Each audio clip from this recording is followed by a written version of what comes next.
Welcome to another episode of Delta Investments Deep Dive, where we go in depth and unpack our research on specific stocks and discuss the risks. We're recording this episode on Monday, January 26, 2026. Good to be here. And we have a lot to cover today. The market is, let's say it's on edge. On edge is a good way to put it. This week, the U.S. stock markets opened slightly higher today as investors position themselves ahead of critical economic events this week. The S&P 500 and Dow Jones Industrial Average are up slightly, while the NASDAQ composite remains flat. Yeah, that flatness in the NASDAQ says it all. Everyone's just waiting. They're waiting for the Fed. The market is primarily focused on the Federal Reserve's FOMC meeting, where interest rates are expected to remain steady, and any accompanying commentary regarding future rate policy. It's all about the commentary, the dot plots, the language. Any hint of a change in direction is going to move things. And it's not just the Fed. Geopolitical concerns, particularly new tariff threats by President Trump toward Canada, are also influencing market sentiment, pushing investors towards traditional safe haven assets. Which you can see directly in the commodities market. It's pretty wild. It really is. And on top of that, this wink is crucial for corporate America, with major tech giants like Apple, Microsoft, Meta, and Amazon scheduled to release their earnings reports. The big ones. This will set the tone for the whole quarter. The current earnings season has started on a strong note, and these reports will provide key insights into the health of the technology sector. In the commodities market, gold prices have surged past the $5,000 per ounce mark for the first time amidst global uncertainty, and natural gas prices have risen due to a major winter storm. The market is also digesting a recent report on durable goods orders, with inflation remaining a persistent but contained concern. So you've got this macro picture of tension, of waiting. Gold at $5,000. That's a headline. It is a massive headline. Okay, let's unpack this. We have a huge week ahead. You can feel the tension in the market, right? Everyone is holding their breath for the Magnificent Seven earnings. It's like the Super Bowl of capitalism happening in 4 days. It really is. The entire financial media is going to be dissecting every single metric. Exactly. They'll be obsessing over whether Apple sold enough iPhones or if Amazon Web Services grew by 12% or 12.5%. But while they're all looking there, we are going to do something a little different. We usually do. We like to look where the spotlight isn't necessarily shining the brightest, but where the gears of the future are actually, turning. We are looking up, way up. Today, we are turning our focus to a company that, frankly, might have flown under the radar for a lot of people until recently. Or maybe they heard the name a few years ago and just wrote it off. That's probably more likely. Maybe you heard about them during the SPAC boom and forgot about them because, well, most of those companies are gone now. We are talking about Satellogic, ticker symbol SATL. That's right, Satellogic. And you're right to mention the SPAC boom because Satellogic is one of the survivors, one of the few that made it through the carnage of the last few years. And what do they do? They're a player in what we call the new space sector. Specifically, they operate in the Earth observation market, or EO for short. Earth observation. It sounds very scientific, almost academic, but let's be real. We're talking about spy satellites, aren't we? Or at least the commercial equivalent of them. In a sense, yes. That's the core of it. It's about taking high-resolution images of the planet and deriving data and insights from them. But calling them spy satellites almost undersells the business model because the customer base isn't just the CIA anymore. Right. It's not just men in black in a dark room. No, not at all. It's agriculture, it's forestry, it's supply chain monitoring, it's insurance, and yes, increasingly it is defense. A very big part of it is defense. And the timing for this deep dive is actually perfect. We didn't just pick this name out of a hat. There was some significant news that broke literally this morning, January 26, 2026. Exactly. While the giants are prepping their earnings calls, this much smaller player, Satellogic, announced a $35 million registered direct offering of stock today. Other capital raise. Another one. And that's on top of some major strategic shifts they've been executing over the last 12 months that we really need to get into. Okay, so here is the mission for this deep dive. We need to figure out if Satellogic is just another cash-burning space startup, a falling knife, as we like to call them in the trading world, or if this new capital raise, combined with their pivot to the U.S. defense market, actually signals that they are ready for prime time. A really important distinction to make. Because, spoiler alert, looking at their chart, it's been a wild ride. It's not for the faint of heart. No, not at all. And to answer that question, is it a falling knife or a rocket ship? We have to peel back the layers. We need to look at their business model, which is surprisingly complex and I think widely misunderstood. Okay. We need to talk about their redomiciliation to Delaware, which sounds incredibly boring, but is actually the entire key to the bull thesis. Right. And we need to do some forensic accounting on their cash burn, because you mentioned it, and it's a big deal. Let's do it. Let's start with the basics for anyone who hasn't been following the space sector closely. When we say Satellogic does Earth observation, I want to get specific. What does that actually mean? Are they just taking pictures? Because I can go on Google Earth right now and see my house. How is this a business? That's the most common misconception, and it's a great place to start. Google Earth is static. It's a snapshot in time. The picture of your house might be from 2 years ago. Right. The tree I cut down last year is still there on the map. Exactly. If you park a new car in the driveway today, Google doesn't know. Satellogic is about frequency and resolution. It's about seeing what's happening right now. But the real differentiator, the thing that makes them special, isn't just the picture, it's how they get it. Satellogic is the first and really only vertically integrated geospatial analytics company. Okay, stop right there. Vertically integrated. I feel like every CEO in Silicon Valley has that tattooed on their chest. It's a buzzword. Usually it means a company is trying to do too much and failing at everything. What does it actually mean for Satellogic? It's a fair criticism of the term. It gets thrown around a lot. But in the aerospace industry, vertical integration is a massive, massive differentiator. Let me give you an analogy. Think about building a high-end gaming PC. Okay, I'm with you. Most new space companies, and frankly, even some of the old legacy defense primes like a Lockheed or a Boeing, they're integrators. That means they are like a guy building a PC. They go to a vendor and buy the solar panels. That's the power supply. Right. They go to another vendor and buy the reaction wheels. The fans, the cooling system. They buy the camera sensor from someone else, that's your graphics card, and then they bolt it all together in a very expensive clean room. Okay, so they are assembling parts that other people made. Exactly. They're assemblers. The problem with that is you are paying a margin to every single one of those vendors. The solar panel guy needs to make a profit. The sensor guy needs to make a profit. By the time you bolt it all together, your cost basis is huge. You've paid 3 or 4 layers of profit margin before you even get to your own. And Satellogic is different. Satellogic is like Apple. They are designing their own chips. They are molding their own aluminum. In the satellite world, this means they manufacture the bus, that's the satellite's body. They manufacture the sensors, they do the assembly, the integration, and the testing. They even, in some cases, grind their own glass for the lenses in the telescopes. They grind their own glass. That sounds incredibly complex. It is, but it means they control the physics of the optical chain from end to end. By doing this, they cut out all those middleman margins. There's no one else's profit baked into their cost of goods sold. So the economic implication of that is the moat we always look for. That's the competitive advantage. It is. Their source data, the numbers they put in their investor decks, claim they can produce and launch satellites for 1/10 the cost of their competitors. Right, hold on. 1/10. That's a 90% discount. That sounds... But look, I'm a skeptic. That sounds like marketing fluff. How can a small company, originally from Argentina, now U.S.-based, beat the manufacturing scale of the big global supply chains? It's a totally fair question. Is the quality actually good, or is this the dollar store version of a satellite? Yeah. You know, you get what you pay for. The skepticism is warranted, and you should always question a number like that. But the cost savings don't just come from cutting margins. They come from innovation and design. It comes from lightweighting. Lightweighting. In space, weight is money. Every single kilogram you put on a rocket costs thousands and thousands of dollars to launch into orbit. Satellogic's patented camera technology uses a unique optical design.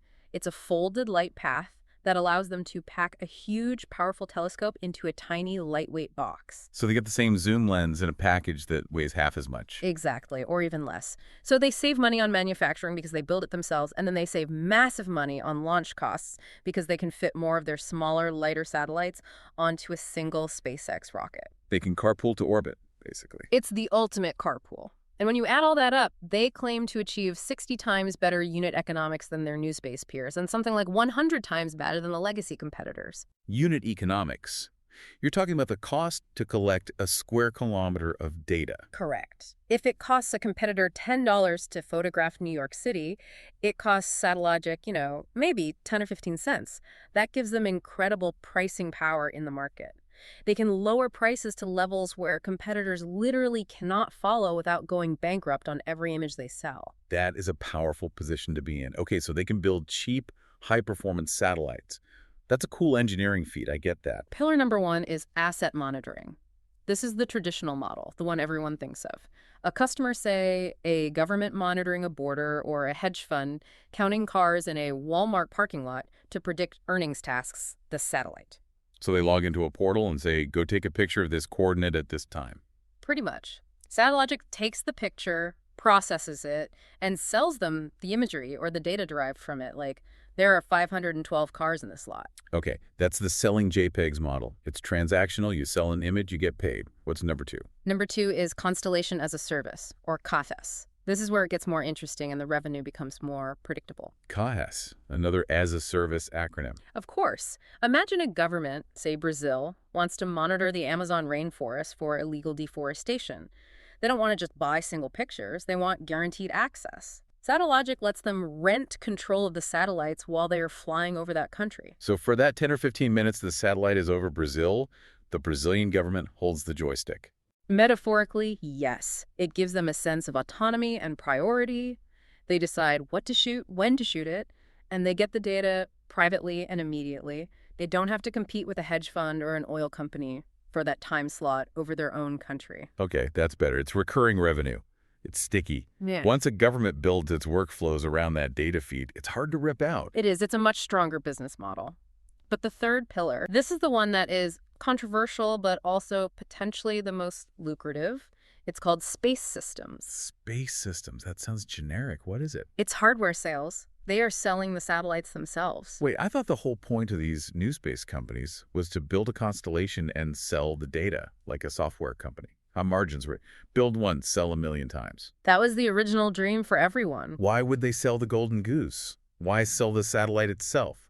That seems counterintuitive. It seems very counterintuitive, but it's brilliant. It comes down to one word: sovereignty. Sovereignty. Explain that. There is a massive global trend right now where mid-sized nations, think Portugal, Malaysia, Saudi Arabia, Vietnam, you name it, they all want their own space program. They look at the world, they see the geopolitical tension with the US, China, Russia, and they realize we cannot be dependent on the superpowers for our intelligence. Right. If there is a border dispute or illegal fishing in their exclusive economic zone or natural disaster, they don't want to have to call Washington and ask nicely for a satellite photo. Exactly. And they certainly don't want to wait 3 days for the U.S. State Department to approve the release of that photo only to find out it's been redacted or is low resolution. They want ownership. They want the asset. But the barrier to entry for starting a space program is enormous. It's astronomical, no pun intended. Building a domestic aerospace industry from scratch takes a decade and billions of dollars. You need PhDs, you need specialized factories, you need massive vacuum test chambers.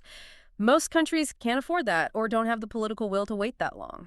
And Satellogic walks in and says, we have a shortcut. Satellogic walks into the Ministry of Defense and says, here is a turnkey space program. For a check of, say, $18 or $20 million, which is peanuts in a national defense budget. Satellogic sells them the satellite, sets up the ground station in their country, trains their engineers, and hands over the keys. So the country gets to go on TV and say, we have launched our own national satellite. And Satellogic gets a massive upfront cash payment. Precisely. It appeals to national pride, it appeals to national security, and it appeals to the budget. The country gets an instant capability without the R&D risk or the 10-year wait. That's a fascinating pivot.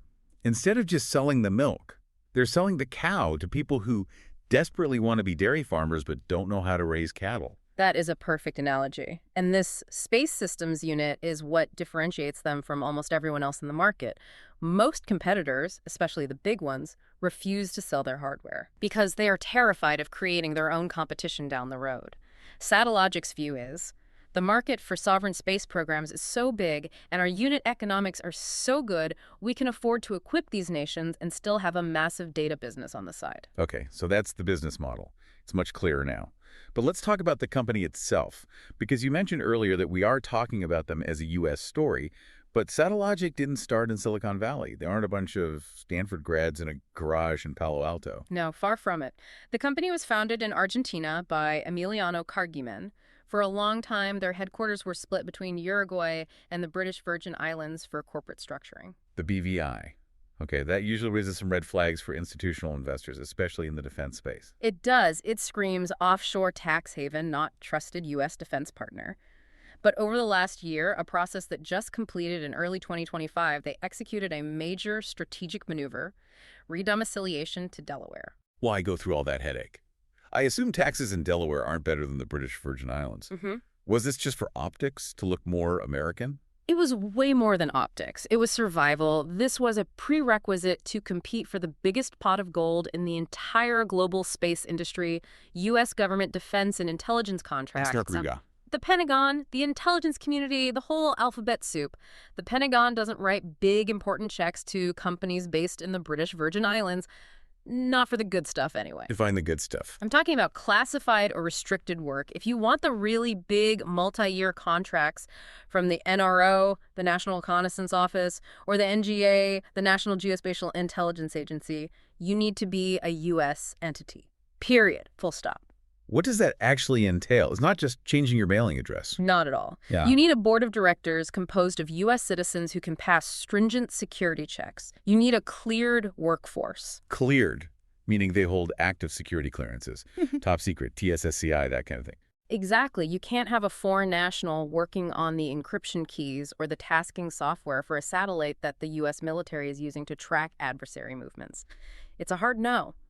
So Satellogic had to fundamentally change its corporate DNA. They had to move the intellectual property, move the headquarters, change the board composition. It was a massive, expensive undertaking. And it happened during a terrible time for the market, too. The worst possible time. The period from 2023 to 2026 was essentially their valley of death. Valley of death. That sounds dramatic. But in this industry, it's real. We saw so many de-spaced space companies die in that valley. We did. Remember Virgin Orbit, Richard Branson's company? It went bankrupt. Astra, delisted and taken private for pennies on the dollar. Momentous. It struggled immensely. The SAC boom of 2021 created this glut of space companies that went public way too early, and when interest rates rose and the easy money vanished, they just started dropping like flies. So the fact that Satellogic survived that period is actually noteworthy in itself. It is. They navigated that graveyard. They had to do layoffs. They implemented serious cost-cutting measures in 2023 and 2024.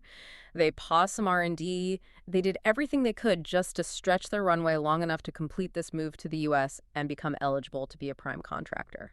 And they picked up some badges of legitimacy along the way, right? I saw something about an NOAA license. Yes, that's a key point.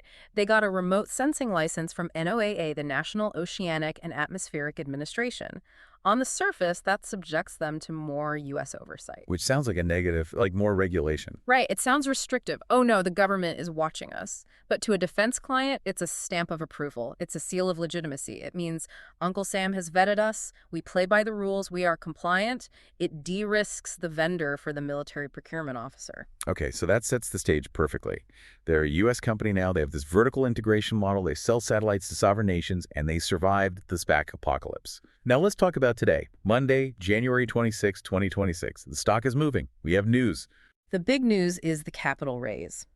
Satellogic announced the pricing of a $35 million registered direct offering. Let's break down the numbers on that. What does that mean in plain English for someone listening? It means they are creating new shares of stock and selling them directly to a select group of institutional investors, not to the open market.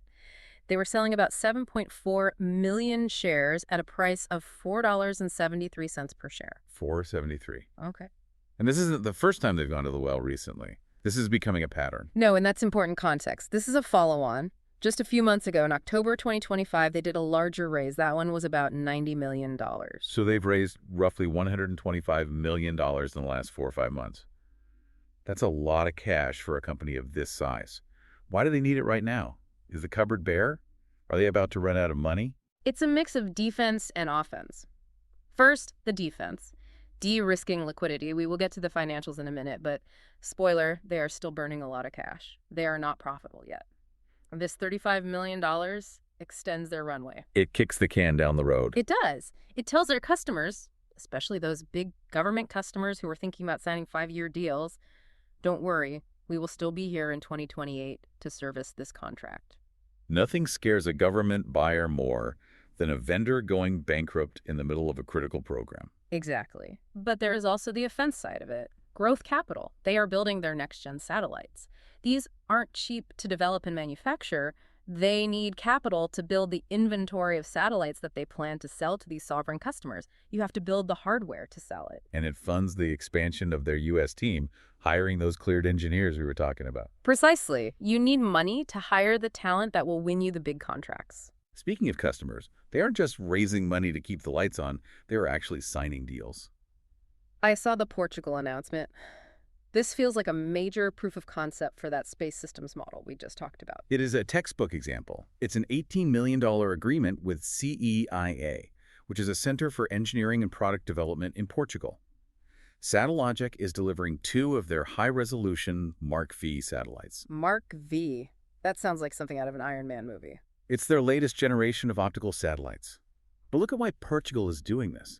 The press release explicitly mentions European supply chain resilience. Ah, there is that geopolitical angle again. It's not just about pretty pictures. Think about the world in 2026. Europe is nervous. They are worried about the U.S. possibly becoming more isolationist. They are worried about Russia's actions. Portugal wants its own sovereign capacity to monitor the Atlantic, to check on critical shipping lanes, to watch for environmental issues. They want their own eyes. They want their own eyes. And buying the hardware from Satellogic gives them that capability immediately. They don't have to wait for the European Space Agency to build something by committee in 2035. Speed is a weapon. Speed is the ultimate weapon in this market, both for the company and its customers. And there were other deals too, right? It wasn't just Portugal. Yes, there was a separate 7-figure agreement with a different strategic customer for continuous daily Earth observation. And we shouldn't forget their historical relationship with Tether Investments. Tether, like the crypto stablecoin guys. Yeah. The people behind the USDT token. The very same. Tether put in $30 million back in the 2024 era during that valley of death we talked about. It shows that Satellogic has been creative and, frankly, resourceful with its financing. When the traditional banks and venture capitalists were scared of space, Satellogic went to the crypto whales. It kept them alive. And the big raise in October 2025, followed by this one today, helps to further solidify the balance sheet and bring in more traditional institutional money. So with all this activity, the raise, the contracts, what is Wall Street actually saying about this? Because usually when a company dilutes existing shareholders by raising money, the stock tanks, oh great, my slice of the pie just got smaller.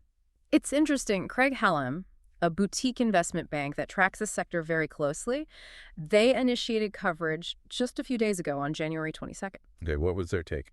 They slapped a buy rating on it with a $5 price target. And the offering today was priced at $4.73. Exactly. So the offering price is very, very close to the analyst's target price. That sends a strong signal. It implies a solid floor under the stock. What do you mean by that? It tells the market that the sophisticated institutional investors, the ones buying this $35 million block, did their homework. They aren't getting a massive discount to fair value. They are buying in at what a professional analyst thinks the company is worth. That is a huge vote of confidence. Okay, that's the sunshine and rainbows part of the deep dive. That's the bull case. But I have to play the bad cop here. You know I love a good space. Story rockets are cool, but I also love profit. I love free cash flow. As you should. And when I look at the financial statements for Satellogic, well, let's just say there is a lot of red ink.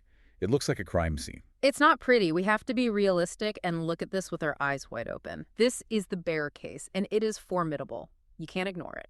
So lay it on us. Let's get into the ugly part. How much money are they actually losing? In their last full fiscal year, 2024, the company reported a net loss of $116.27 million. Ouch. Over $100 million in losses for a company with what kind of revenue? The trailing 12-month revenue as of their last quarterly report in September 2025 was $14.7 million. Wait, let me get this straight. They brought in $14.7 million and they lost $116 million. That's correct. That's spending almost $10 to make $1.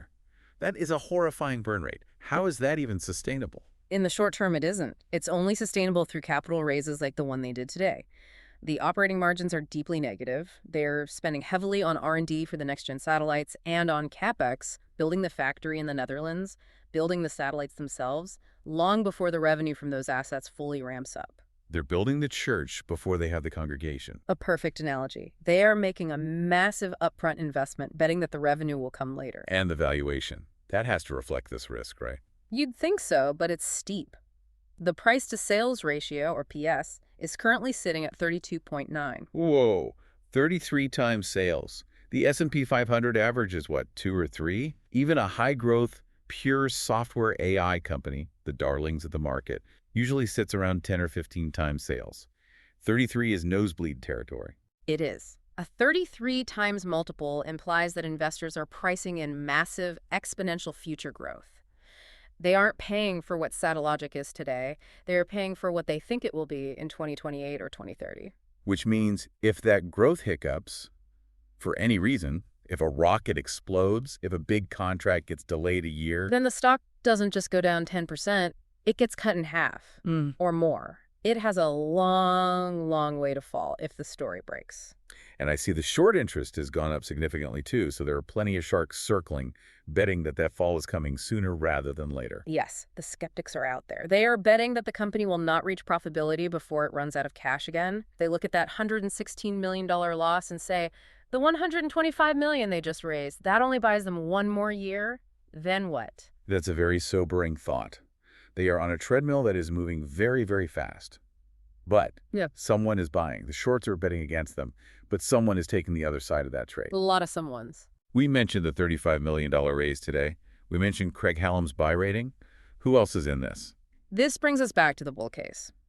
The institutional conviction is clearly rising. A firm called Geode Capital Management, LLC, has substantially increased their holdings recently. Geode is a serious player. They manage massive index funds and institutional portfolios. They aren't day traders on Reddit. No, their presence suggests that Satellogic is graduating from a penny stock speculative play into a legitimate small-cap growth constituent that serious funds are willing to own. And some technical indicators from various services are flashing a strong buy right now, based purely on momentum and buying pressure. And the revenue is growing, right? Yeah. It's not flat, despite the losses. It is growing. It was up from $10.1 million in 2023 to that $14.7 million figure in 2025. Okay, nearly 50% growth. That's not nothing, but again, it's from a very small base. And here is the bull thesis in a nutshell. Lumpiness. Government and sovereign contracts are not linear. You don't sell one subscription a day like a software company. You sell nothing for 6 months while you're in procurement negotiations, and then one day you sign a contract for $50 million. One single contract from the NGA could be worth $50 or $100 million a year. If they sign just one of those, that PS ratio collapses from 33 times to 3 times overnight. So it's a binary bet. It's a step function change you're betting on. You're betting on them landing the big fish contract. Precisely. You are betting that the entire expensive, painful redomiciliation to the U.S. works, and the Pentagon finally opens the checkbook for them in a big way. Now, we can't talk about Earth observation without talking about the 800-pound gorilla in the room. Planet Labs, ticker PL. Right. If you follow this sector at all, you know Planet. They are the established market leader in terms of revenue and number of satellites. How does Satellogic compare? Are they just a smaller, scrappier version of Planet? Or are they doing something fundamentally different? Because if they were just a Me Too product, that's a tough investment case. They are philosophically different, and this is a really key point. Think of Planet Labs as scanning and Satellogic as remapping. Explain the difference between scanning and remapping. Planet Labs operates a massive swarm of small satellites called doves, hundreds of them. Their mission is to scan the entire landmass of the Earth every single day at medium resolution, about 3 meters per pixel. 3 meters per pixel. So 1 pixel in their image is roughly the size of a car. Roughly, yes. You can see a building, you can see a large ship, you can see if a forest has been cut down this week versus last week. It is amazing for monitoring macro trends, deforestation, agriculture, urban sprawl. And their business model reflects that, right? It does. Their business model is built on huge recurring revenue, about $220 million plus historically, and it's 95% subscriptions. So they are the Netflix of space. You subscribe to the daily data feed, and you get the whole planet scan. Exactly. Satellogic, on the other hand, is focused on high resolution. We are talking sub-meter. Their current Mark V satellites that they sold to Portugal are getting close to 50 centimeters, and their next-gen platform is moving toward 30 centimeter. 30 centimeters. That's the size of a dinner plate. Yes, and the difference in application is monumental. At 3 meters with Planet, you see a blob on the ocean and you can say, that is a ship. At 30 centimeters with Satellogic, you can look at that blob and say, that is a Russian Kirov-class battlecruiser, and it appears to be equipped with these specific P-700 Granite missile tubes. That is a massive difference. One is for environmentalists, the other is for generals. That's a bit of a simplification, but yes, the use cases are very different. Satellogic's data is tactical. It's for identifying specific threats, objects, and activities. And that brings us back to the business model difference. Planet sells the subscription to the data feed. Satellogic, via its space systems unit, sells the satellite itself. The sovereignty angle again, it all comes back to that. Right. If I'm the Minister of Defense of a non-U.S. ally, maybe I don't want to rely on Planet Lab's subscription. It's a U.S. commercial feed that might be censored or delayed by the U.S. government during a crisis. I want my own shutter control. Satellogic sells me that control. Planet generally does not. So Satellogic is betting that nations want independence more than they want a subscription to a shared resource. Correct. And on top of that, Satellogic claims significantly better unit economics per square kilometer of high-resolution data collected. They argue they can be profitable at a much lower price point than Planet could ever manage for high-res tasking, because Planet's high-res satellites, their Pelicans, are more expensive and complex to build. So looking forward, let's talk about the technology. What is coming down the pipe? You mentioned these next-gen satellites a few times. What makes them so special? This is the technology that really underpins their future growth. The next-gen platform isn't just about a better lens to get to 30-centimeter resolution. The real game changer is edge computing. AI in space. Yes. This is absolutely crucial to understand. In space, the hardest thing to do, the biggest bottleneck, is getting data down from the satellite to Earth. Bandwidth is incredibly limited and expensive. So you can take 1,000 amazing pictures, but it's like trying to download a movie over a dial-up modem? That's a great analogy. It can take hours to download all those high-res photos to a ground station. So if you are looking for a specific ship in the South China Sea, you have to download hundreds of gigabytes of ocean photos and have a team of analysts on the ground look through them. By the time you find it, the ship has moved 100 miles. Traditionally, yes. But with edge computing, the satellite processes the image on orbit. It uses AI models to scan the photo instantly. It says, no ship, no ship, no ship, AHA. Found an object that matches the signature of a warship at these coordinates. And then it sends just that tiny data packet down to the user. Target found. Latitude X, longitude Y. That's the size of a text message. Exactly. It's near real-time intelligence. The latency, the time from observation to action drops from hours to minutes. That is what the U.S. military is willing to pay billions of dollars for. And I read about something called Searchable Earth. That sounds very ambitious, very Google-esque. That is the long-term vision, the holy grail of the Earth observation industry. The goal is to remap the entire planet daily at this high resolution. Not just scan it at 3 meters, but create a living, breathing, high-res digital twin of the Earth. What would that even allow you to do? It would allow a user to ask questions of the planet. Show me every port that has a new container ship today that wasn't there yesterday, or alert me if any new construction begins along this 1,000-mile border. If they get their constellation to 200-plus satellites, they achieve what they call zero marginal cost distribution. Meaning once the satellites are up there and paid for, serving one more customer with that data costs them basically nothing. Right. If I take a picture of Paris for a French intelligence agency, and a U.S. hedge fund also wants a picture of Paris from that same day, I can sell the same data twice with zero extra work. That is the software margin business they're chasing in a hardware world. It's a compelling vision. It really is. But we have to ground this in the risks. We mentioned the financials. The burn rate is scary. What else should keep a potential investor up at night? Execution risk is huge. This is not easy stuff. And they have dependencies. They are heavily dependent on SpaceX for launches. Most of their satellites ride on the transporter missions, which are SpaceX's rideshare flights. So if a Falcon 9 rocket explodes on the launch pad with 10 of their satellites on it, it would be catastrophic for their growth plans. Or even if SpaceX just delays a launch schedule by 6 months, that means Satellogic's revenue gets pushed out by 6 months. They don't control the bus schedule. And now that they're a U.S. company, what about those export controls we touched on? That's the double-edged sword of the Delaware move. Right. Now they fall under ITAR, the International Traffic in Arms Regulations, and EAR, the Export Administration Regulations. Explain that for the layperson. What does that mean in practice? It means the U.S. State Department has veto power over who they can sell their satellites to. Selling a Mark V satellite to Portugal, probably fine, they're a NATO ally. Selling one to a country that is non-aligned or has a shaky human rights record, the State Department might step in and say, no, you can't sell that advanced technology to them. So they have traded some commercial flexibility for access to the massive U.S. defense market. They have effectively shrunk their potential customer pool to Friends of America. Correct. But it's important to note that Friends of America is a very, very rich club. The U.S. and its allies spend more on defense and intelligence than the rest of the world combined, so it's a smaller pond, but it's where all whales are. And finally, the sales cycles. They are glacial. A commercial company might see a demo and sign a deal in 3 months. The Pentagon can take 3 years from initial contact to a signed contract. The lumpiness of their revenue that we talked about as a bull case is also a real risk. They might have a quarter with $2 million in revenue and the next quarter with $20 million. That volatility scares off some investors who want smooth, predictable, quarter-over-quarter growth. So let's wrap this up. Let's bring it all together. What does this all mean for the listener who has been following along? We've looked at the tech, the pivot, the cash burn, and the massive potential.